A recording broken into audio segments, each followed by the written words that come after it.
En la vida uno toma decisiones basadas en información y la inteligencia financiera lo que te da es poder lograr tus metas a través de la forma como tomas decisiones. ¿Cuál ha sido, Jonathan, la decisión en temas financieros más inteligente que te ha tocado tomar? Yo creo que de forma personal como tal, la más inteligente ha sido invertir en mí mismo. Y pues darme cuenta, una de las metas de este año es ser fit. Creo que la meta de todo el mundo no te comienza. El 1 de enero, ¿a cuál de esos indicadores me debo apuntar cuando estoy emprendiendo y no tengo conocimiento y no tengo un asesor financiero como tú? Si estamos hablando de unas microempresas, te das cuenta que lo que necesitan ellas en un mercado que es muy competitivo es tener poder de reacción. Tú cuando creas un negocio, creas un hijo y tú le educas con política, tú le educas con inversión en su desarrollo, en su base. Ningún negocio es pequeño para no tener un sistema de información apropiado que te pueda medir tus resultados.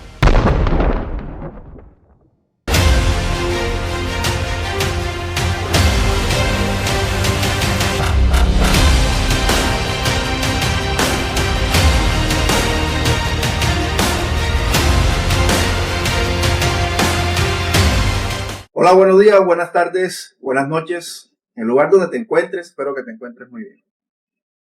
Hoy nos encontramos en un nuevo episodio de InSpeaker donde vamos a hablar de finanzas sin miedo. Las finanzas, por lo general, para los emprendedores, para los empresarios y para aquellas personas que nunca han estudiado o han tenido una noción de tema de finanzas, hoy vamos a descubrir cómo esos términos que se nos son tan difíciles, se nos complican, los vamos a entender el día de hoy en Finanzas sin Miedo. Hoy nos encontramos con una persona muy importante en la ciudad que ha hecho grandes aportes en temas financieros, en cómo guiar a las empresas y los emprendimientos en temas en donde las finanzas a veces se complican. Y tenemos que entender y tener claro de que las finanzas, cuando se convierten en temas técnicos, se complican. Pero hoy vamos a entender en Finanzas sin Miedo cómo esos temas, esos terminologías y esos temas técnicos los vamos a aterrizar a un concepto en que todos los entendamos.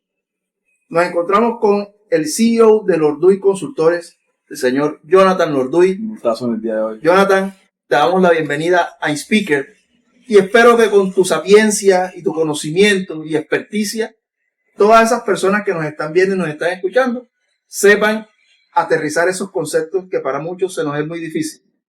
Jonathan, bienvenido. Yo encantado también por esta invitación de iSpeaker y de Lorduy Consultores a darle todo el conocimiento que tenemos de manera más sencilla y concreta de cómo se manejan las finanzas en una compañía. Bueno, Lorduy Consultores es una firma de contable que tiene más de 10 años de trabajo. Tiene socios en los cuales te va a encontrar toda la experticia en el tema tributario, financiero y auditoría. Estamos siempre para servir a la comunidad y estamos en todos los sectores prácticamente, industrial, sin ánimo de lucro, comercial, dando lo mejor de conocimiento para que los emprendedores puedan salir adelante y puedan cumplir sus objetivos y metas. Y yo encantado de estar aquí en este día. Ok, Jonathan, muchas gracias. Hay algo muy importante que vemos todos cuando estamos en temas de emprendimiento, ya la industria formal, las empresas que llevan muchos años. Pero hay algo que siempre a nosotros, los que nunca hemos tocado una universidad en temas de finanzas y la universidad nunca nos no hemos encontrado en la academia el conocimiento suficiente para aterrizar esos conceptos. Y hablamos de un tema muy importante que se llama la inteligencia financiera. Sí. ¿Cierto? Entonces, a veces cuando hablamos de inteligencia financiera lo vemos como algo muy abstracto, algo por allá en las nubes, y hoy queremos aterrizar eso de lo que hablamos de inteligencia financiera. Porque para poder llevar un negocio, para que un negocio sea rentable, sea escalable, hay que hablar de inteligencia financiera. Sí. Y no es cualquier cosa, ¿cierto, Jonathan? Entonces, cuéntanos un poquito de eso de inteligencia financiera. Mira, el concepto de inteligencia financiera, en términos muy sencillos, es la forma como tú haces las cosas. ¿Okay? Enfocada a tu objetivo es ganar riqueza o valor. Entonces, sencillamente tú encuentras que en la vida uno toma decisiones basadas en información. Y la inteligencia financiera lo que te da es poder lograr tus metas a través de la forma como tomas decisiones. Entonces estamos en un mar, y en ese mar tú eres el capitán. Y en ese capitán tienes un mapa. El mapa te da una ruta. Y la ruta final es tu objetivo. Y cada parte de esa ruta son tus metas. 1 legua, 2 leguas, 3 leguas. El desarrollo de esas actividades como tal tienen unos indicadores: sur, norte, viento, posición geográfica. Todos estos indicadores como ROI, EBITDA, flujo de caja, son los que te van a indicar en qué porcentaje tú estás cubriendo tus metas. Okay. Entonces tú vas en el camino y dices, bueno, pero yo soy un emprendedor, y encuentras que siempre tienes una gran complicación para poder evaluar cuánto es el flujo de caja, o bueno, cuánto te está quedando el dinero en efectivo. La gente, el emprendedor, mide la situación es por el efectivo que le queda. Pero eso es un solo elemento de los demás elementos que hay en todo este aspecto de marca y de mapaje que hay. Entonces, si tú quieres medir cuánto es el efectivo que te queda, tienes una gran herramienta que es tu flujo de caja. Ese flujo de caja no es más que ese indicador, esa herramienta que te dice cuánto estás ganando en el momento y cuánto estás usando el tema. Es tu mapa de rastreo en los puntos en los cuales tú sabes que aumentaste o invertiste más de lo que tienes que invertir. El flujo de caja te indica a ti cuánto es el efectivo que al final te queda de todo el periodo. Haciendo así, cuando tú vas y tienes un objetivo, y el objetivo es enmarcar todas tus actividades para conseguir una mayor venta, tú lo que haces es invertir producción para poder desarrollar ese tipo de ventas. ¿Y cómo lo haces? A través de estos espacios como Speaker, donde le dices a la gente y le comunicas, tienen un valor establecido. Eso se llama inversión.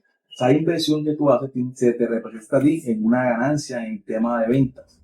Y cuando tú dices, bueno, invertí 1.000 y gané 1.200, tú dices que efectivamente te ganaste un 20%. Ese es prácticamente tu indicador de rotación de la inversión.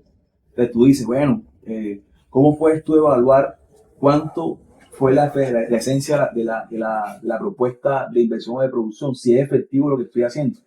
Y tú estableces sobre el tema de la rotación de la inversión. Todo lo que tú tengas te representa una ganancia. Hay muchos clientes que creen que solamente con el tema de inversión, decir, venga, yo voy a invertir 1.000 pesos en el tema de producción y le meten 1.000, le meten 1.000, le meten 1.000, le meten 1.000. No hay un tema de innovación, no hay un tema de inteligencia financiera donde dice, bueno, yo tengo que evaluar cómo está el mercado. ¿Qué es lo que me está pidiendo el mercado y cuál es la exigencia que tengo en este momento?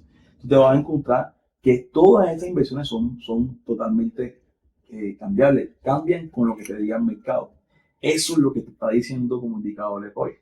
Otra cosa también es que cuando tú evalúas el tema de la inversión, pues tienes que saber cómo en efecto haces una introspección de tu operación. ¿Y qué significa operación realmente? Lo que tú en esencia haces. Los Big Consultores es una firma que realmente lo que hace es facturación en temas horarios, en temas de consultoría, ayudando a emprendedores, ayudando a empresarios ya formados y también desarrollando capacidades en otras organizaciones. Es decir, que mi operación como tal se basa en el tema horario. Pero si yo evalúo lo que yo estoy invirtiendo con lo que yo tengo de gasto, estoy invirtiendo que son los gastos completos de la compañía. Y lo hablo de inversión porque todo lo que tú te gastas para la producción de ingresos te retorna en el tema de ingresos. Y defines entonces en ese marco cuál es la ganancia que te está quedando de tu operación, sacando impuestos, sacando gastos, sacando todos esos factores que no van con la operación como tal. Tú entiendes que te está produciendo o no te está produciendo. Te doy un ejemplo. Por ejemplo, nosotros estamos en una heladería. Y en la heladería como tal, tú tienes varios costos establecidos, que es la compra de los productos de la heladería y tienes efectivo el tema de la venta de esa heladería como tal. Quiere decir que tú, si vendes un helado también a 1.000 pesos y lo vendes a 1.200, tu ganancia va a ser de 200 pesos como tal, ¿cierto? Pero además de eso, tú tienes un tema de operación, tienes que pagarle a un empleado, tienes que asustar y te está quedando prácticamente 50 pesos. Lo que quiere decir que te está quedando prácticamente un 5% de ganancia por cada operación que tú tienes. Tú tienes que evaluar después de ahí cuáles son los aspectos que te están produciendo llegar a ese tema de rentabilidad. Entonces, Damián, uno piensa, bueno, entonces si yo me estoy ganando en esa utilidad solamente 5%, esa es tu meta, es tu objetivo. Entonces, una introspección y dice, no, mi operación como tal no me está dando para poder desarrollar las actividades que estoy dejando. Y tú enseguida lo que haces es establecer un mapa de 5 aspectos importantes, entre los cuales esos 5 aspectos importantes es evaluar la operación que tú estás haciendo.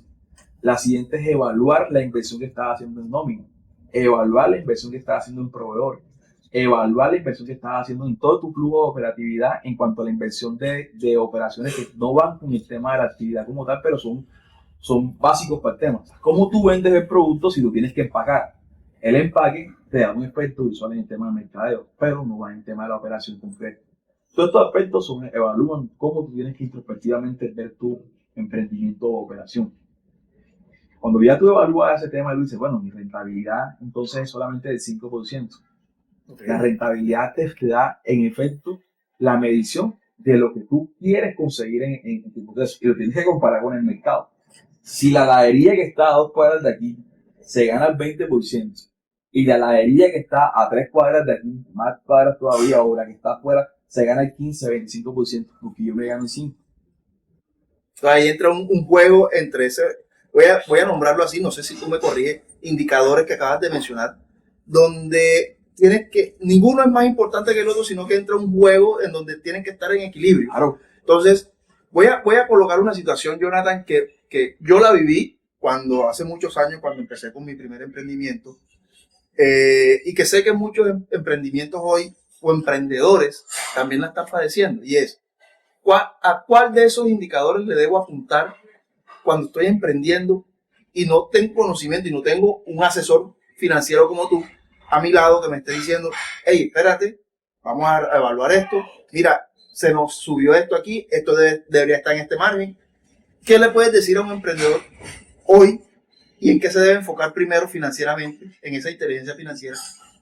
Y a nivel ya, en la otra vertiente, que es las empresas que ya tienen tiempo en el mercado, tienen 1, 2, 3 años, ¿cuáles son los indicadores que deberían estar viendo y evaluando para poder hacer esa introspección que tú dices y decir, bueno, estos son los puntos que hay que cambiar, que hay que mejorar para poder avanzar? Mira, yo tengo dos aspectos importantes ahí que los he evaluado y depende también del concepto que tenga el emprendedor, ¿sí?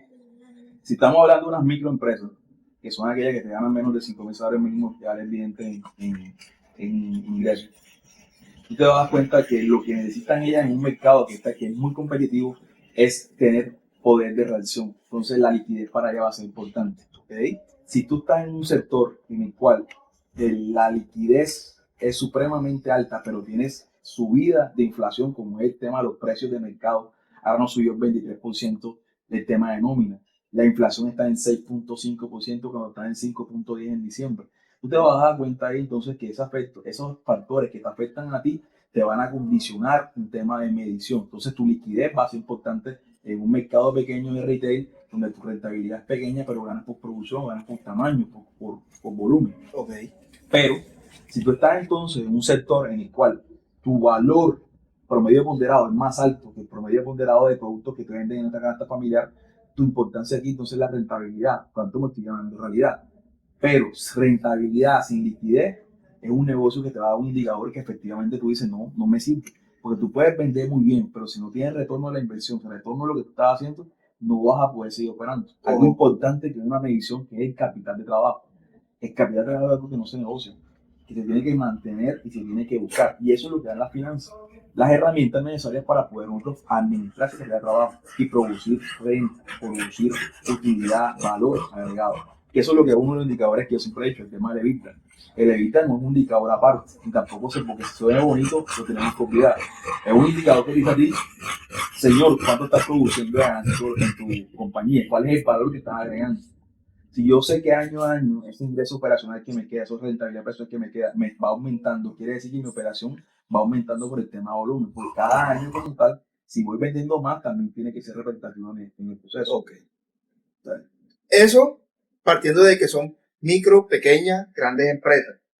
Pero yo llego aquí hoy y te digo, mira, yo tengo una idea de negocio y tengo uno que dos clienticos y me está yendo bien, ¿cierto?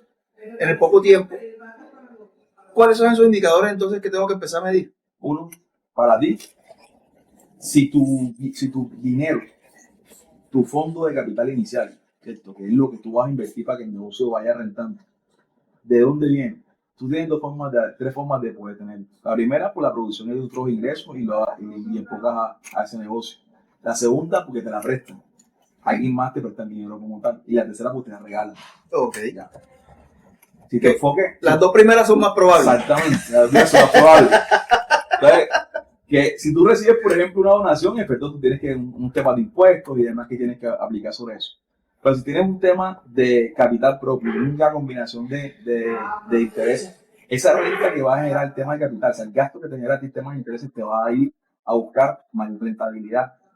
Pero en ese mismo efecto como tal, si tú necesitas tener la necesidad de pagar esas cuotas todos los meses, la liquidez va a ser un factor importante. Okay. Y al final, tú tienes que tener en cuenta la combinación de todo es el éxito completo. Es lo que te genera esa inteligencia financiera.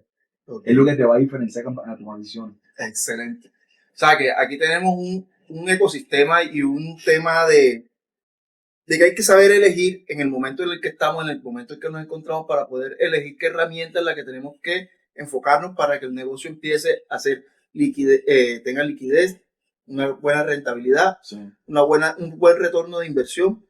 Y algo quiero enfatizar en este indicador porque a muchos nos cuesta entender. Yo sé que lo han mencionado ya, pero quiero que lo aterrices un poquito más al contexto natural, a lo que nosotros del común decimos, con plastilina, que es el EBITDA. Ay. Decía mi abuelo que son las arrobas que te quedan después de gastártelas. El EBITDA no es más que lo que te queda, lo que te produce tu operación como tal, apartando todos los demás elementos que tienes. Okay. Todo lo que tú produces. Tú vendes yuca, es lo que te queda después de tu venta de yuca. Sin necesidad de que tú le vas a cobrar a la persona el tema de despegar la yuca. Okay. O venderla empacada como la están vendiendo Carulla. La vende empacada y lista para llevarte. O sea, estamos hablando que la EBITDA viene siendo lo que me quedó después de todo. O sea, lo que no eso es mío. Lo que te quedó después de todo, antes de saber que tienes que pagarle al fisco y pagarle a la caja del banco. Okay. Entonces, si a ti te produce operación tu empresa, el EBITDA lo que te va a generar es si tú estás generando el valor necesario para poder seguir con las demás actividades no operacionales. Si tú no cumples ese aspecto por ahí, ya difícilmente vas a llegar a un tema de rentabilidad que te va a dar un tema de impacto. Excelente. Jonathan, en esto que tú has vivido y en esto que tú has pasado, has tenido muchas experiencias, tanto personales como corporativas. ¿Cuál es el momento ese de tu vida profesional en que te diste cuenta de que las finanzas, ¿sí?, como tal, son más allá de un número y se enfocan y tienen que ver mucho con las decisiones humanas? Sí. En pocas palabras, ¿cuándo te diste cuenta que no es simplemente una hoja de Excel donde ves un resultado, sino que eso afecta a personas, vidas, familias? ¿Cómo es eso? Tengo dos experiencias duras. La primera fue antes de pandemia y después de pandemia. La primera, antes de pandemia, ya yo salía de una importante empresa en Puerto Bahía, en donde trabajamos como contador y también un tema de dirección administrativa y financiera. Fue uno de los trabajos más impactantes por el tema de todas las incidencias que pasaron dentro del desarrollo de actividades. Y uno llega a una parte, me ofrecieron un cargo como consultor en una entidad sin ánimo de lucro. Okay. Y uno de los grandes trabajos que había era poder educar financieramente a grupos de campesinos. Trabajo duro. Trabajo duro. Fue mi primer reto grande, era organizar casi 15 unidades de negocio. ¿Y qué fue lo que más me impactó ahí? Cuando empezamos a integrar los sistemas de capacidades financieras, la formación administrativa a las personas que pues, muchos no sabían leer. Okay. Y los ejercicios eran más pedagógicos que entender cuál era la función del debe y el haber. Okay. Cuando ellos ya en su proceso de desarrollo pudieron generar ese tema de unidades de negocio, de poder darle a los asociados información y comunicación de lo que estaban haciendo y de las decisiones que habían tomado, la sociedad o la asociación como tal fue fortaleciéndose. Okay. Entonces fue generando mayor utilidad y beneficio social a las demás comunidades. Estamos hablando de que en general habían 15 personas vinculadas de unidades y casi 150 personas entre familias y demás vinculadas, mujeres, etnias, negritudes, que se beneficiaron de todos estos proyectos de desarrollo económico. A mí me impactó mucho porque fue lo que me salvó el amor que le tenía a la carrera. O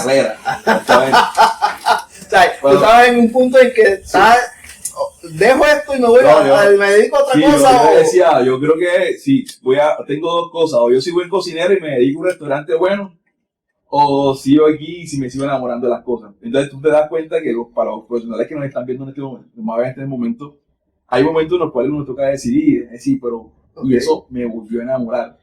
¿Cómo impactan la finanza y la formación e inteligencia financiera a la vida de las personas? Entonces, ¿qué pasa? Las personas tienen mayor inclusión financiera.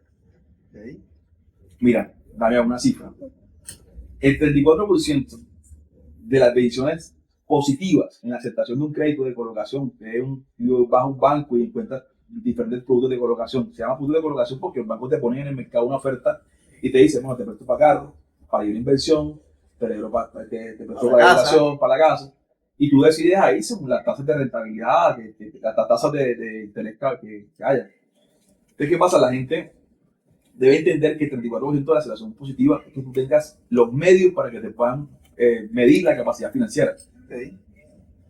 Algo importante de eso es que la capacidad financiera se mide, en efecto, por esa operación, esa utilidad que tienen de operación para poder ir a pagar deuda. O sea, prácticamente lo que conocemos como el nivel de endeudamiento. Exactamente. O sea, si tú tienes un nivel de endeudamiento que popularmente se maneja un 40% del valor completo de tu ingreso, es decir, a ti los bancos te miden un 40% de tus ingresos mensuales para que tú puedas con eso disponer para el tema de deuda, diferente a la educación, diferente a los demás gastos como tal. Es un indicador importante. Si tú necesitas medir y establecer un tema de límite, es que todo tu ingreso mínimo, el 40% tiene que ser de ahorro. Okay. Ya, algunos dicen 50, el 40%. Y es un nivel bastante alto. Pero la mayoría de los sectores, como es el sector agroindustrial, son golpeados porque no tienen forma de medir esa capacidad financiera. ¿Y cómo haces tú? Porque tienes que tener unos estados financieros. Entonces, tú te vas y tú encuentras que ellos no tienen estados financieros, que no están formalizadas, no tienen cámara de comercio, no actualizan la información y obviamente para un banco es difícil medir el riesgo de esa operación. O sea, muchos de ellos viven del día a día. Hoy hice 10 pesos, guardo 10 pesos y no lo anotan. Sí, no la anotan. No llevan una contabilidad, si sea en un cuaderno, como hacían nuestros abuelitos. A mí me llegaron en una capacitación o una empresa piscícola y me llegaron dos situaciones que presentaron. Una con un cuadernito de esos amarillos que yo pensé que ya son los producidos. Cuadernos de esa marca, para no darle publicidad, sabemos cuál es. Claro, y ellos entendían el valor del dinero a través de lo que ellos compraban y lo que ellos vendían. Okay. Y lo que se estaba produciendo como tal. Obviamente lo tienen otros aspectos más importantes que tienen que tener, otros factores que hay que entender. Que el emprendedor que está viendo esto lo va a entender en este video podcast. Y era entender de que hay herramientas para poder medir y hay indicadores que te dicen cómo va tu negocio. Entonces, cuando uno le enseña a ellos, dice, venga, si usted hace un presupuesto y en el presupuesto usted tiene establecido que la inversión en maquinaria, en semillas, que eran los alevinos chiquiticos, es de 50 millones de pesos y usted se gana 55 millones de pesos, algo te pasó. Quiere decir que en alguna parte tú tuviste que ejecutar más dinero de lo que tenías. Y en ese efecto, de alguna parte salió esos 5 millones de pesos de diferencia. ¿Quién lo puso? Y no necesariamente fue por mala planeación. No. Porque a veces pensamos de que cuando invertimos dinero y tenemos presupuestado un dinero X cantidad, y cuando ya vamos a hacerla o estamos a punto de hacer la inversión, resulta que es más cantidad, o puede suceder lo contrario, menos cantidad, lo asociamos mucho al tema de la mala planeación. Sí. ¿Es tan real así o, como tú lo acabas de decir, son otros aspectos que conllevan a que la inversión sea más o sea menos? Cuando nosotros hacemos, y eso lo hacemos mucho en muchos clientes, tanto personas actuales como personas jurídicas, cuando nosotros hacemos planificación, ¿cierto? Es resumir la cantidad de factores que tiene el mercado, que tiene la economía y que de alguna u otra forma te pueden afectar. Nadie se esperaba un 23% de aumento salarial. Nadie se esperaba eso. ¿Qué es lo que tiene que enfocarse el emprendedor en esos momentos? Porque es una pregunta que te me vas a hacer y yo te voy a contestar, te voy a decir. Es que no tiene que tenerle miedo al cambio, más bien poder generar las estrategias necesarias para poder absorber los impactos del cambio es lo importante en este negocio. Okay. ¿Ya? Y es muy fácil decirlo, pero es un ejercicio de producción de tiempo. ¿Y eso cómo es? Ir manejando estrategias para poder aumentar tu rentabilidad, manejar tu liquidez y desarrollar todas aquellas herramientas para poder ir midiendo tu flujo de caja neto. cuánto te está quedando a ti para el negocio y cuánto para el inversionista. Perfecto. Jonathan, dicho eso, es espectacular que cuando tú cuentas esa historia, saber que la transformación no fue solamente de números o de que ellos saben hoy que es un debe, que es un haber, sino que realmente se pudo transformar la Sí. vida de una comunidad, la vida de personas que dependían de eso. Y eso es muy bonito.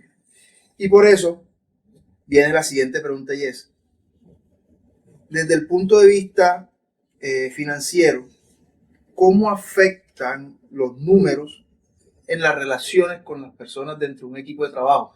En donde el equipo de trabajo no todos saben de qué estamos hablando cuando hablamos de temas financieros. Claro. Porque es muy común que nos encontremos en una sala de juntas donde está el ingeniero, donde está el contador, donde está el administrativo, donde está el operario, ¿sí? Y cuando empezamos a hablar de números, hay muchos que se sienten incómodos porque no sabemos de lo que están hablando y hay otros que se aprovechan de ese desconocimiento para sacar ventaja. Entonces, ¿cómo se maneja este tipo de relaciones cuando hablamos de estos aspectos financieros en un equipo de trabajo? Amigo, Gaby García Márquez decía que lo que no se comunica no existe. ¿Sí?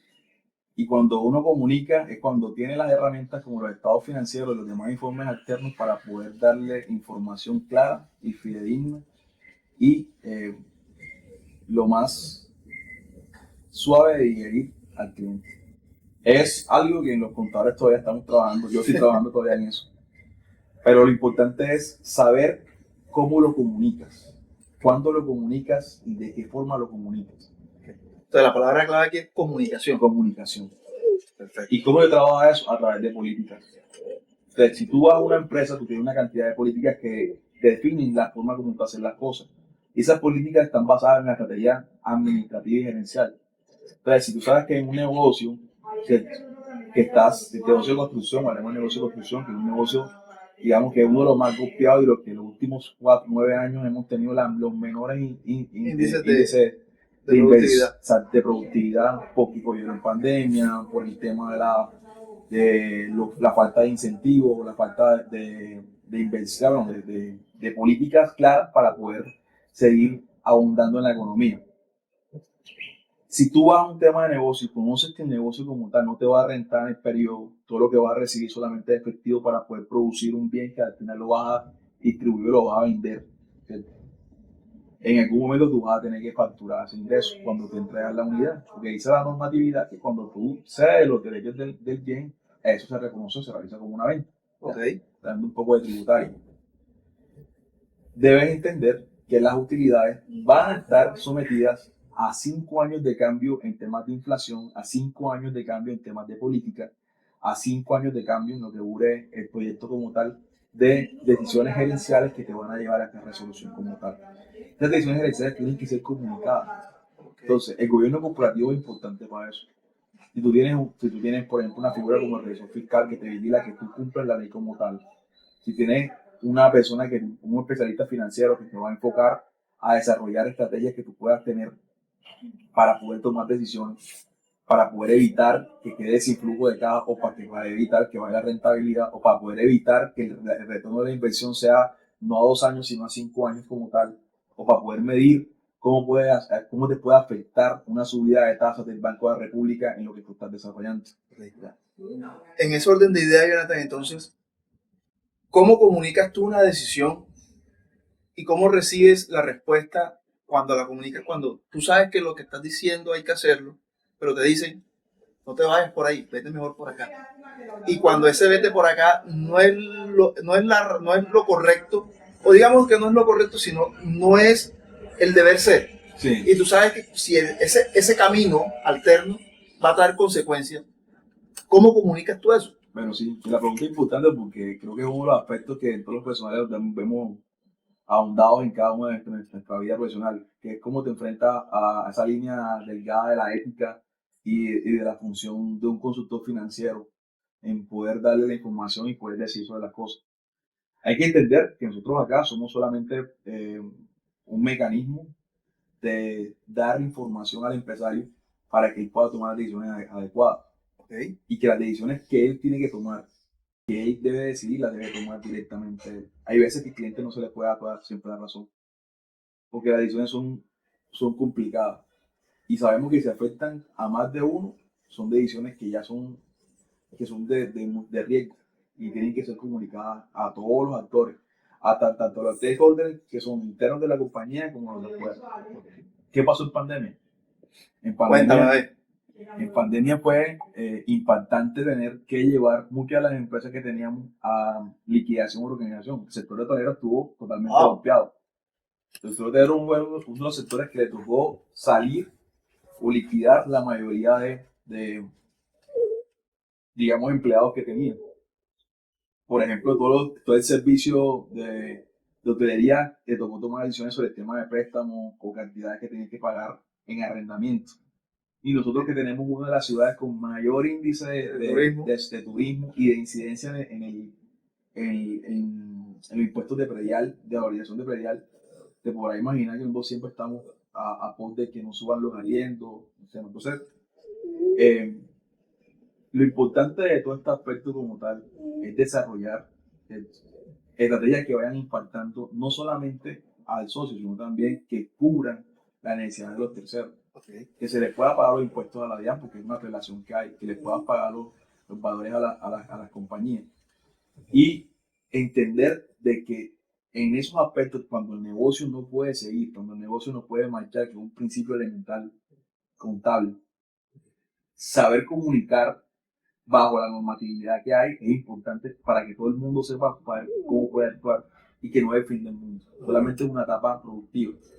Tú puedes liquidar una compañía como tal y poder generar otra actividad. Por eso es algo importante para los clientes. Y es uno de los puntos que siempre lucho, poder separar el negocio de su vida personal. Okay. Eso es muy importante porque eso se ve y se complica el tema de la comunicación cuando las empresas son familiares. ¿No lo ha tocado alguna de esas empresas que, sí, donde los socios son familia o se ve mucha discusión o que el negocio lo toman como la tienda o la caja menor?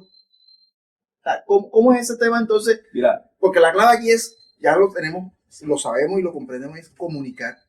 Pero en ese tipo de situaciones, ¿cómo comunicas? Si, hey, son hermanos, son primos, son tíos, hermanos. Entonces, estás tú en la mitad como que, ajá. ¿Cómo haces? De los legisladores específicos. Ahorita, hace poco, tuve un curso muy bueno de un gran amigo mío de impuestos con bota que se llama la SAS como la herramienta patrimonial. Okay. Y hablaban de un punto importante en ese aspecto, que era el tema del protocolo de familia. El protocolo de familia es esa cantidad de compendios de leyes que pasan o que tienes que crear para poder saber cómo administran en familia. Wow. Ese protocolo de familia es llegar a la discusión de preguntas y respuestas difíciles en cuanto al manejo de la compañía como tal, para poder definir, para poder mantener ese valor de puntos de activos que tienen que tener compañía. ¿Y esas leyes hay un estándar o se crean dentro de la misma dinámica de la empresa? Todas las familias son diferentes y todas las compañías también tienen su complejidad. Tú has encontrado que en el protocolo de familia a veces establecen que solamente podrán venderse activos hasta el final de la vida del patriarca. Oh, okay. O sencillamente un activo no puede ser rentado ni puede ser usado para fines de la entidad sin tener una retribución. Oh. Entonces es complicado, es un tema de que tú te divides en efecto también dentro de la familia, lo que es la familia como grupo de entidad de trabajo y lo clasificas dentro de tu negocio.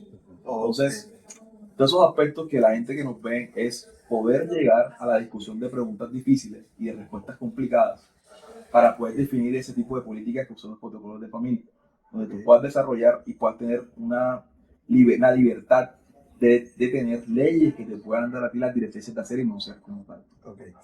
Bueno, eso es muy interesante. Fíjate, hoy aprendimos algo nuevo. Y otra de las frases comunes que tenemos nosotros aquí en Speaker es: el día que te acuestes sin aprender algo, perdiste 24 horas del día. Fíjate, hoy aprendimos, ¿cómo se llama? Los protocolos de familia. Ok.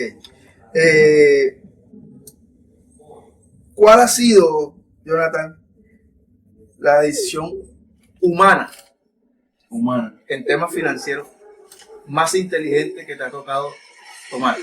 La más inteligente. La más inteligente.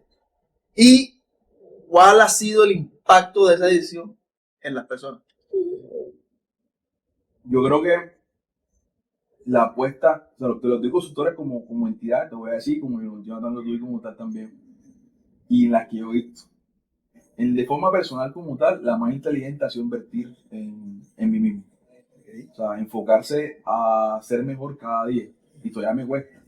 Una de las metas de este año es ser fit. Creo que la meta de todo el mundo cuando comienza. El 1 de enero a gimnasio. Vamos bien, vamos bien. Ya vamos con un 30% de cumplimiento de la meta. Ok. La segunda, como los digo consultores, es invertir en el conocimiento de tus colaboradores y en el apoyo de tus colaboradores. Creo que el conocimiento es algo impactante que te puede desarrollar, que te puede mantener y además de eso, que puede capitalizar tu idea. Y capitalizar una idea es generar un buen conocimiento de las acciones que estás teniendo. Y otra inteligente que he visto tomar en la compañía es confiar plenamente, no es confiar, es mantener el equipo de trabajo de staff de confianza. Tu círculo cerrado. O sea, invirtiendo en conocimiento, invirtiendo. En pandemia lo vi mucho. Gente y empresarios que ellos sometieron muchas de las acciones que tenían a tener que mantener nóminas con el fin de que ellos pudieran mantener operación y mantener la familia hasta donde se pudo. En sector construcción nosotros tuvimos bastantes empresas en las cuales tuvieron que realizar inversiones grandes en el tema de sostener las nóminas durante el periodo de producción. El sector construcción cerró en febrero, abrió en abril. Okay. La pandemia fue un tema de que ellos decidió, pero en ese aspecto como tal, todo el tiempo de los bancos no dieron desembolso en los bancos como tal, no pudieron tener un tema de financiación, lo llevaron de su capital propio y fue a sostener el tema de desarrollo de esas familias. Si no, tuviéramos una crisis mucho más grave en el tema del sector construcción o en otros sectores también que se vieron, porque realmente el enfoque fue a sostener la nómina en pos del bienestar de la familia y eso fue retribuido. Okay. Entonces, ¿consideras que invertir en la persona es algo que debemos hacer? En los colaboradores. El aprendizaje es importante, tanto de las cosas malas como de las cosas buenas. Okay. ¿Qué aspectos, Jonathan, tienes tu conocimiento? Porque tú sabes que a veces en todas las profesiones existen mitos y en todos los negocios también existen mitos. ¿Cuáles son esos mitos o leyendas en temas de impuestos y finanzas existen que tú dices que podemos desmentir hoy aquí en Speaker? No, la primera, y es una cosa muy esencial, que los impuestos son tu peor enemigo. ¿Cómo así? Sí. O sea, sí, eso es un mito que a todos nos duele. Dicen, no, ahora me toca pagar impuestos, o sea, eso es lo peor que me puede pasar. Sí, exactamente. Ok, cuéntanos sobre eso. ¿Por qué eso es un mito? Es un mito porque el empresario, ahí tú vas a encontrar dos tipos de empresarios. Los que saben cómo manejar su operación a través del tema de finanzas e indicadores y que saben que los impuestos como tal también son una herramienta de financiación a través de qué, a través de la planificación. O sea, la finanza y los impuestos van de la mano, porque las políticas que tú generes te van a generar también una relación de impuestos.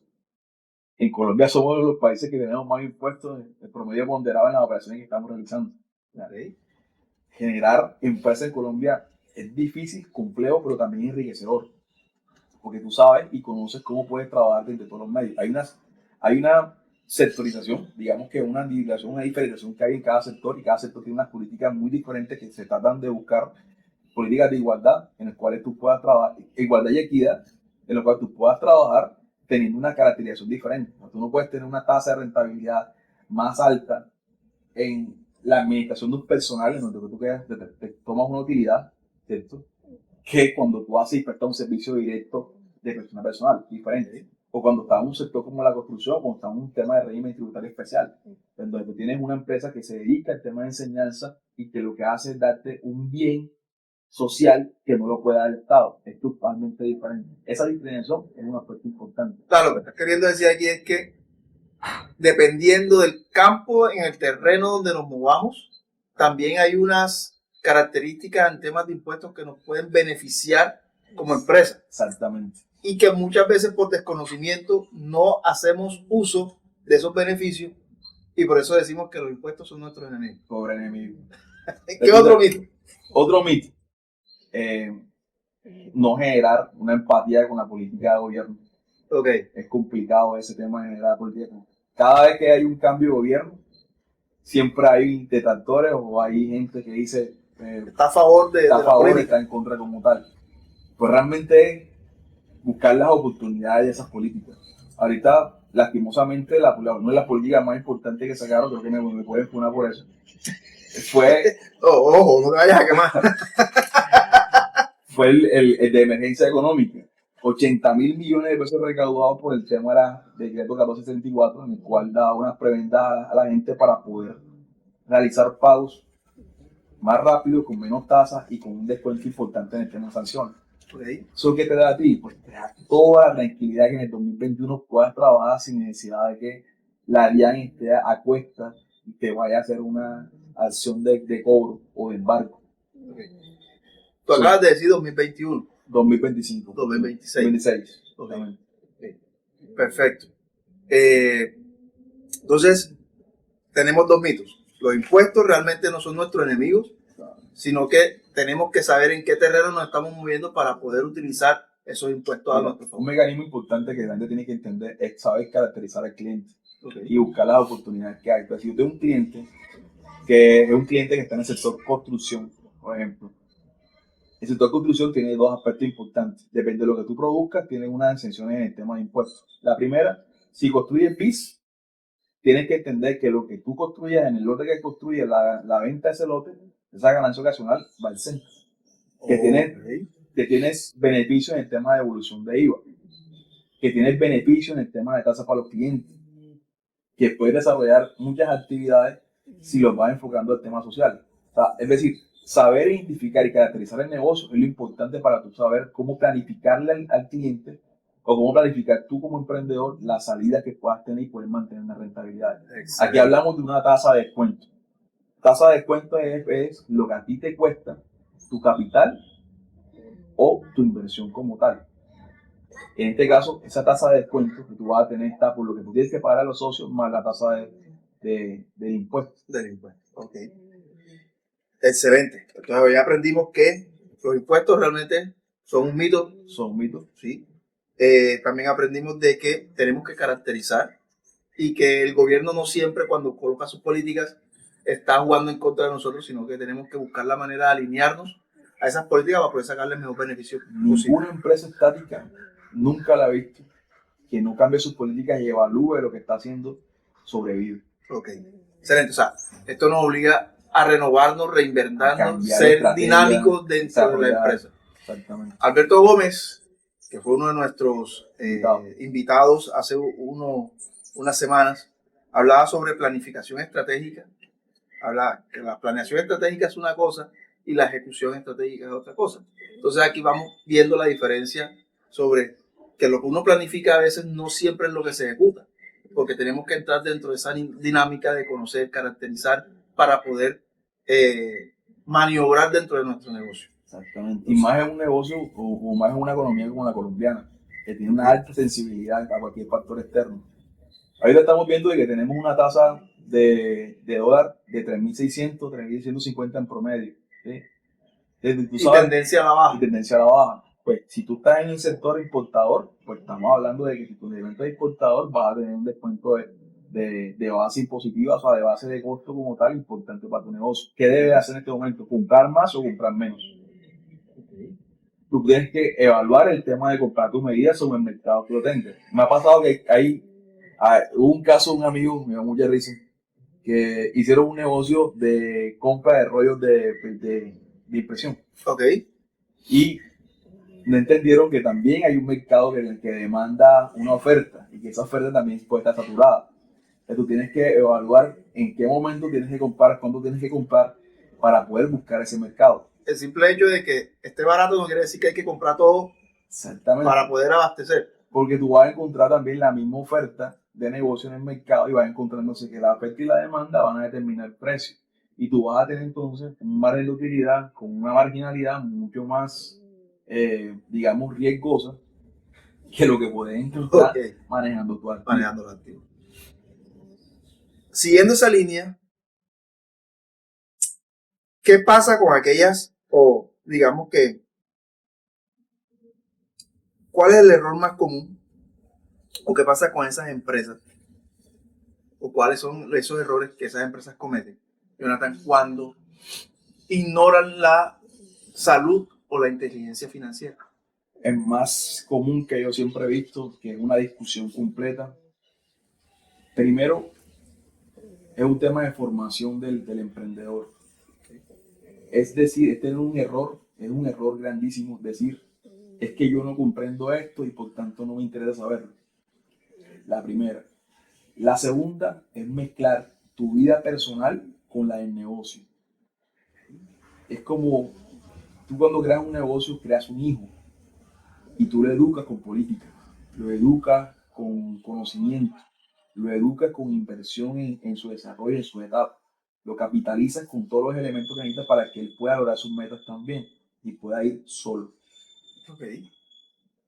Si tú mezclas las dos cosas, tú vas a encontrar que en efecto esa inversión, ese capital, tú no lo vas a tener. Siempre vas a estar necesitado de ti. O en el tema operativo, o en el tema de capital. Siempre va a haber una dependencia. Una dependencia. Okay. Y la idea acá es que si tú formas negocios para que el negocio tenga una vida propia, Okay, diferente a la tuya. Eso lo voy a decir así en términos coloquiales y es, una vez escuché a una persona decir, el negocio tiene que vivir para ti y no tú para el negocio. Creo que se lo escuché a algún filósofo, a una lectura de esa de filosofía china, japonés, oriental, para no decir chino, oriental, donde decía, cuando tú vives para el negocio, eres esclavo del negocio. Total. Entonces, lo que nos estás queriendo decir hoy aquí es que cuando tienes esas políticas claras, cuando ignoras que por desconocimiento y tu falta de interés por aprender eso que no conoces, descuidas otras áreas o te descuidas en ese punto y ahí es donde empiezas a volverse dependiente y no a arrancar solo como debería ser. Te la pongo así. Tú entras a un restaurante, el restaurante tiene un Google completo. El restaurante tiene un aspecto importante. Si tienes una forma correcta de hacer el producto se vende solo. Porque el producto gusta, tiene las cantidades perfectas, la desarrolla. Pero cuando tú tienes el restaurante y te dedicas solamente al tema operativo como tal, vas a descuidar el tema de optimización. ¿Cuánto te cuesta a ti hacer o mantener ese producto? ¿Cuánto te cuesta a ti el tema de las personas que manejan ese producto? Si en efecto el precio que estás cobrando es el adecuado y la que tú estás produciendo en tema de operatividad versus rentabilidad tiene un equilibrio. Okay. Y en este caso, no. En este caso siempre debe haber que la operatividad te produzca más en rentabilidad de lo que tú estás esperando, como inversionista y como también dueño de la compañía. Perfecto. Jonathan, ahondando un poquito más ya en temas de incómodos, como solemos llamar aquí en Speaker, preguntas incómodas. Sabemos que una empresa en la mayoría de las decisiones se basan en números, ¿cierto? Tú no puedes tomar una decisión como reducir nómina o aumentar salario o reducir salario o hacer inversión o rehacer la inversión o cualquier tipo de proyecto sin tener los números claros, ¿cierto? Y de eso hablamos de ingresos, gastos, inversiones, rentabilidad.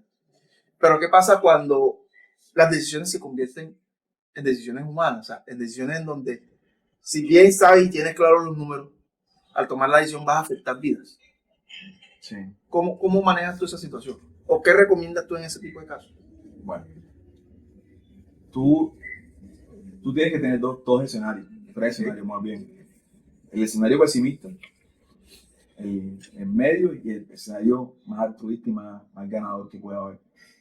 En el pesimista, tienes que entender cómo operar en situaciones de extremos factores negativos para la compañía.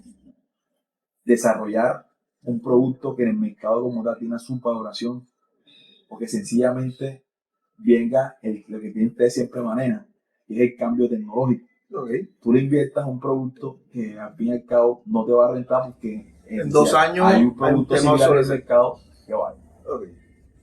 Tú tendrías que evaluar y entonces tú tienes que buscar la forma de que el factor humano sea el elemento que capitalice el cambio de tu compañía. Si tú estás en ese área medio, tú tienes un equilibrio entre lo que estás invirtiendo en capital humano en el trabajo, con lo que estás produciendo. Tienes un mercado en el cual tu producto está siendo aceptado, no logras los promedios ponderados del mercado, pero estás dentro de la rentabilidad del mercado. Tú tienes un equilibrio entre lo que es el valor del costo de mano de obra o de producción como tal del producto con la rentabilidad que estás ganando. ¿Sí? Y que los factores de materiales están dentro de tu equilibrio económico. Quiere decir que los porcentajes de participación se van a mantener por mínimo 2 a 3 años completos, como era el efecto de la construcción antes de pandemia. Aquí el ICC, el índice de construcción de vivienda, diferente al IPC, porque esto tiene una canasta enfocada al tema de productos de vivienda, no subía más del 1 al 2% por año en la región de Bolívar. Okay. Cuando llega la pandemia, el efecto importante fue que el factor de productos que vienen del exterior con la subida del dólar te revienta. O sea, te deja líquido, por decirlo así. Exactamente. No tienes el capital suficiente como para respaldar la operación. Porque ya tú tienes que invertirle más al costo para producir las mismas unidades. Obviamente tú tienes que entonces trasladar ese costo a tu cliente final. ¿Ya? Y ese efecto como tal te irrumpe. Ahora tenemos el escenario totalmente ganador, el altruista, en el cual tú has llegado a un punto marginal donde tu producción completa te genera mejor rentabilidad, recuperas tu dinero porque tienes muy buenos clientes que te pagan, que tienes políticas establecidas y que tú esa producción te permite tener una participación importante en el mercado que te defina, que te permita poder tener estrategias de incidencia en el precio de tu producto o de tu servicio o la forma como estás haciendo. Okay. En todos los 3 escenarios que te he mencionado, el factor humano siempre es importante. Es el que mantiene y desarrolla que son los empleados completos. Ahora, si tú estás en una situación pesimista, tomar decisiones es saber con qué estructura mínima puedes trabajar. Tu línea base. Tu línea base de trabajo. Humano. Exactamente.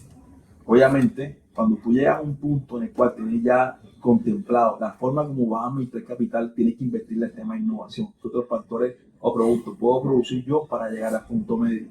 Okay. En tu punto medio vas a encontrar que el desarrollo de la publicidad para abarcar el mercado va a ser más grande que el de innovación. O el de innovación puede ser más grande porque está en un sector en el cual tu producto va a ir enfocado al tema de desarrollo de actividades que tengan incidencias en el público general, que puedan generar cambios en la forma como todo se pueda ser disruptivo, como dicen ustedes también.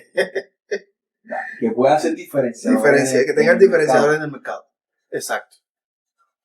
En todos estos aspectos como tal, el factor esencial tiene que ser tu equipo de trabajo. Okay. En ese punto, cuando tú mencionas que el factor diferenciador tiene que ser nuestro capital humano, ¿en qué momento, o no sé si te ha pasado, ha llegado a algún momento en el que ese tipo de decisiones te han hecho dudar de tu capacidad de líder? Uf. ¿Cómo ha sido eso? Yo creo que... Primero, si ha sucedido. Sí, claro. Y segundo, ¿cómo has hecho para de pronto reponerte ante esa duda y decir, no, espérate, aquí hay que hacer esto y reencaminas todo el proceso para evitar ese choque humano, para la redundancia? Mira, hay un dicho que ese dicho creo que lo tienen la mayoría de los que ustedes. Vamos para adelante. Vamos para adelante. Entonces, tú tienes un momento en el cual tú evalúas introspectivamente cómo fueron tus decisiones y cómo te afectaron el tema de los resultados que tuviste. Muchas veces uno dice, pero yo debía haber hecho esto, o me debía haber enfocado en esto, o pude haber realizado la forma de otra forma.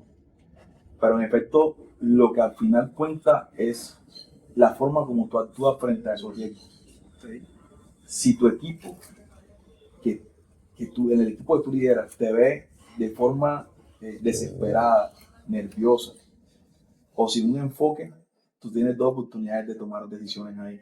O te muestras como eres y buscas decisiones en equipo, o sencillamente toma la decisión basado en esa emoción. Cuando uno se levanta al día siguiente, tiene que levantarse con el principal objetivo de decir, para adelante. Yo puedo, yo hago, yo incido en lo que estoy haciendo para que las cosas se puedan cumplir. ¿Qué es lo complicado como un líder? Tomar decisiones drásticas cuando tú sabes que los objetivos no se te van a cumplir. Lo más complicado para mí ha sido tomar decisiones en poder apartar personal porque no se pudieron cumplir las metas financieras, con clientes, es complicado. La mayoría de veces en este sector, uno cuando es en una tarifa como estamos manejando, es tener ese apego al cliente de una necesidad no financiera, sino una necesidad de objetivo de cumplimiento. Lo que tú quieres tener es que si tienes negocios de éxito, pues tú puedas seguir creciendo con el ejemplo que estás dando y con la herramienta que estás dando. Y es complicado cuando eso no va con la integralidad del objetivo laboral que quieres tener con los trabajadores, cuando tienes clientes que son totalmente difíciles o lo que uno llama clientes tóxicos. Clientes tóxicos. Clientes tóxicos. ¿Por qué se convierten en clientes tóxicos? Perdona, aquí hago el paréntesis. Sí. Un cliente tóxico es una persona que no tiene liquidez en el negocio, no te da la liquidez de tener la rentabilidad, de poder tener acción de trabajo para poder recuperar tu inversión. Segundo, incide más tiempo en los productos entregables que en lo que tú efectivamente tienes la obligación de hacer. Es claro, nosotros siempre tenemos que dar más de lo que estamos dando, pero cuando ya rompes esa línea ética de que tú tienes que ir de la mano, de que tienes que manejar las cosas para poder llegar a un tema impositivo, es complicado. Entonces, ahí tocamos un punto importante y es esa línea ética. Y aquí voy a echarle un poquito más de condimento a la sal y pimienta y un poquito de limoncito para que se ponga candente la cosa. En ese punto, en esa coyuntura, esas dos vías que tú te paras y empiezas a mirar por un lado y empiezas a mirar por el otro. Muy seguramente, cuando hablamos de temas financieros, un asesor fiscal, un asesor financiero, un contador, maneja información que le da cierto estatus y cierto poder dentro de una compañía, ¿verdad? Y digamos que la firma del contador en un estado financiero es la que más pesa dentro de una compañía. Corrígeme si me equivoco. ¿Alguna vez te ha tocado cruzar o te has visto tentado o has estado en esa encrucijada en donde esa línea invisible y gris entre la ética profesional y entre decirle sí al cliente, porque él es el que paga en últimas? ¿Cómo lo has trabajado? ¿Te ha tocado decir cómo ha sido esa decisión? Yo creo que por medio ponderada de profesionales le ha tocado tomar esas decisiones como tal, pero nosotros estamos regulados por un marco ético, por una normatividad que en efecto tiene algo muy importante, que es la de generar carácter en ti. Okay. El carácter es el tener la posibilidad o tener el derecho, un derecho de decir no. ¿Te ha tocado decir no? Me ha tocado decir muchas veces no. ¿Y esas consecuencias? ¿Cómo ha sido ese después de decir no? ¿Cómo ha sido eso? No, obviamente los clientes siempre quieren, a nadie le gusta que le digan que no. Creo que por medio ponderado la gente dice no, y creo que me den soluciones. Y tú vendes soluciones como tal. Pero las soluciones tienen que ir dentro de un marco de legalidad que a ti te dé la tranquilidad de que las posiciones que tú estás tomando sean las más viables. Okay. Entonces, cuando los clientes vienen con eso, lo que uno puede generar es, mira, te doy dos tipos de soluciones. La solución planificada, sin evasión ni ilusión, y una solución en la cual tú puedas congelar tu obligación financiera y puedas trabajar con tu capacidad de trabajo sin necesidad que tengas que hacer mayores esfuerzos. O los esfuerzos que hagas sean medidos y que puedan tener todavía el cumplimiento de tu negocio en marcha. Sin infringir en algo ilegal. Sin infringir en algo ilegal. Muchas veces uno piensa de que hay que darle gusto al cliente como tal, pero creo que el respeto tú te lo ganas evaluando con carácter las posiciones y las decisiones que estás tomando. Okay. Obviamente hay decisiones muy complicadas. Una vez me dijeron, mira, si no hacemos esto, nos toca cerrar la compañía. Wow. Es una cosa que te pone a ti conflictivamente complicado. Gracias a Dios se pudo solucionar sin necesidad de nada. Pero es un tema que complicado que impacta, porque tú estás buscando es que toda la incidencia que tú tengas dentro de la gestión o la generación de valor de una compañía, tú puedas ser un facilitador, no que sea una complicación. Una piedra de tropiezo. Pero cuando ya infringe el tema de la línea ética, creo que es un aspecto que ya rompe cualquier tipo de legalidad que te pueda dar tranquilidad de seguir trabajando relativamente con él. Perfecto. Hay algo también que nosotros, y me incluyo, porque todo este tema de educación financiera, yo que nunca fui educado financieramente en escuela, nosotros pues nunca en el colegio nos dieron para qué sirven las finanzas, las matemáticas financieras, eso lo aprende uno en el día a día. Y cuando se ve enfrentado a ciertas situaciones, uno dice, si no lo aprendo, pues no voy a lograr avanzar en lo que quiero avanzar. ¿Qué le podemos decir, o de Jonathan y los dos consultores, qué le podemos decir a esas personas que nos están viendo que creen que no deben saber sobre temas financieros, que no deben de saber sobre política financiera o que no tienen que saber de educación financiera, porque para eso existe Jonathan y los dos consultores? Mira, creo que el conocimiento tiene algo que te puede dar, que nadie más te lo puede dar, que es el poder de decidir sobre tú mismo. Si tú no tomas las decisiones a través del conocimiento financiero, otros más lo van a decidir por ti. Okay. Y es algo que al final va a impactar al ejercicio que se pueda desarrollar en actividades con otras personas que con lo que tienes tú como meta personal y como objetivo personal. Y por eso le digo a todos los empresarios, hay muchos cursos y muchas acciones que uno puede tomar para poder generar un tema de conocimiento empresarial. Algo importante es conocer desde el fondo la caracterización de tu compañía. Okay. Poder saber en qué marco está trabajada, cuáles son los factores que influyen y cómo tú puedes trabajar a través de esos factores. Es mi recomendación básica. Si tú no sabes de finanzas ni de conocimientos básicos, y eso se aprende desde la casa. Nosotros no nos dieron esa información en la universidad, ni tampoco en la casa. Si tú le preguntabas, cuando yo quise montar mi primer emprendimiento, ¿qué me decía mi mamá? No, mira, que es que tú tienes que enfocarte a conseguir un buen trabajo. A lo que nos enseñaron, ya. Salga de la universidad y vaya y trabaje. Y vaya y trabaje. Y mi papá eran emprendedores, que era lo más ilógico que me decían ellos. Decían, pero si tú tienes un negocio donde tú estás produciendo, donde yo estoy trabajando, porque yo también lo puedo hacer una afiliación. Y es que el enfoque está también es en desprenderse de los miedos con el aprendizaje desde casa. Okay. Hacer trabajos o hacer funciones con tus hijos es darle a ellos la posibilidad de decidir sobre un capital. Yo acabo con mis hijas, que es un tema que mucha gente lo puede aceptar, no lo puede aceptar. Cuando ellos cumplen años o tienen algo especial como tal, yo le doy ese tercer aspecto de financiación de tu capital, que es la donación. Le digo, mira, tú tienes acá un capital en el cual tú puedes decidir en tu tiempo qué puedes hacer con él.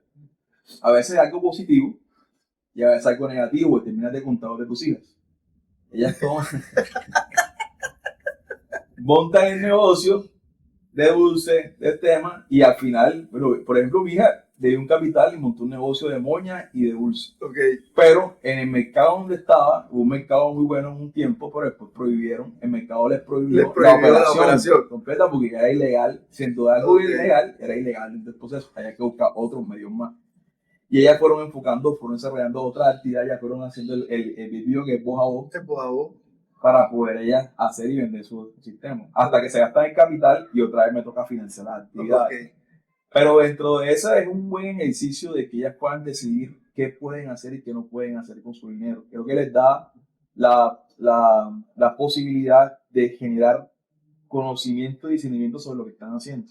O sea, les vas creando ese kit de herramientas que cuando ya tengan una edad suficiente, claro, para poder decidir o emprendo o me voy al mercado laboral, ellas puedan tomar la decisión de cuáles son los riesgos que tiene uno y cuáles son los riesgos beneficios y puedan ponerlo sobre una balanza. Y puedan manejar también su vida financiera, que es algo importante. Es complicado porque a veces uno en los negocios que uno trabaja, la parte de capital es algo importante, pero si viene del tema del ahorro, si viene un tema de saber colocar las inversiones, tienen que colocarlas. Una salud financiera. Claro, a mí yo tengo clientes que manejan solamente empresas de capital, o sea, empresas que administran bienes como tal, y ellos definen al final qué tienen que hacer o qué no tienen que hacer con el dinero. Si lo pongo en un CDT o lo pongo en un arrendamiento. Hicimos un ejercicio elemental. Un CDT le están con 53 millones de pesos. Era 3 veces la facturación de del bien que tenía en el momento. Una decisión financiera. Vamos, proyectamos y decimos, mira, tú En realidad este bien te vale 5 mil millones de pesos en este momento. El bien arrendado solamente puede facturar 17 millones de pesos mensuales. Okay. Si tú pones los 5 mil millones de pesos en el sistema financiero colombiano, te van a generar una facturación de entre 23 y 32 millones de pesos en productos de colocación. de captación, O que de son captación. los de ahorro, Okay. CDT. Y algunas clientes también tienen el tema de la inversión en activos digitales, que es algo importante que tener en cuenta. Hay normatividad que dice, oye, si usted está haciendo ejercicios de activos digitales, tiene que enfocarla y trabajarla en el proceso. Ok. Bueno, Nathan, para ir cerrando, porque todo este tema es importantísimo, un tema que nos educa a todos y que nos abre un poco más la mente y aterrizar esos conceptos que para muchos de nosotros se nos hace difícil conocer en el día a día y sobre todo aquellos que están haciendo emprendimiento y que carecen de una educación financiera. ¿Qué consejo le das a aquellos emprendedores o aquí también no solamente a los emprendedores, sino también a todos esos empresarios sobre la educación financiera? De que sabemos que la educación financiera no solamente es una hoja de Excel donde vemos un resultado, más allá de los libros, más allá de lo que una universidad puede enseñar. ¿Qué consejo le daría a todos esos emprendedores que hoy nos están viendo y a esos empresarios que están en pro de mejorar sus finanzas y su inteligencia financiera? Creo que el primero que tengo que tener es un tema, digamos, de responsabilidad. Ningún negocio es pequeño para no tener un sistema de información apropiado que te pueda medir tus resultados. Okay.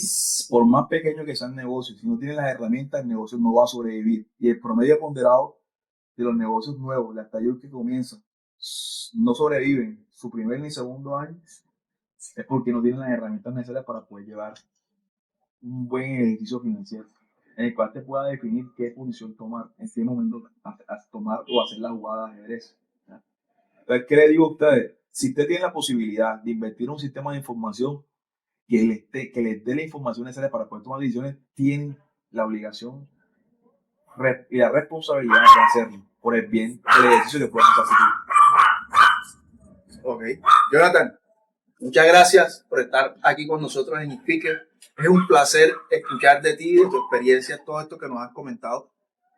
Hoy en Speaker no solamente hablamos de finanzas, hablamos de cómo humanizar las finanzas y de cómo las finanzas pueden lograr un cambio y un impacto en las personas, no solo en las compañías a nivel de números, sino también en las personas y en el carácter que estamos formando a nivel de toda la organización. Espero que te haya gustado. Síguenos en nuestras redes sociales. Jonathan Norduy, consultores. Muchas gracias. Nos vemos.